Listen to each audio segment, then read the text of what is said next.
لاندير لانقاب يو waxa hubaal inaan dib isticmaal doon erigan hadii aad talaakin qof damir leh marka ogaatid qiimihiisa waxa ogaanaysaa braad inuu ku qiimina isticmaasho adeeg waxa taa qof qiimo leh saadartii waxa u baahan tahay waxba isku sifeeynis braad inuu qiimo yeeshto in markaas waxas ay ka turjumaan in waxas ay yihiin wax markaas u khalid braad hadeesan u qalmin ina ka fogaato لاندير لانقاب erigaas marka fiiris braad waa waxa sifaad leh qiimo lahayn runtii waxa sifaad leh qiimo lahayn runtii waxa ogaataa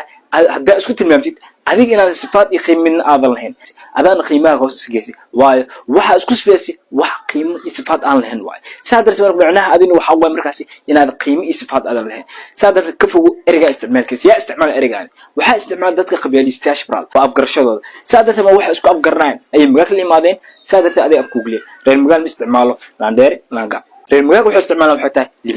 libaax waa ogna marka isku sifeed braad qiimihiisa iyo sifaadkiisa maanta hadaa dad badan ku dhex waxaan lahayd libaax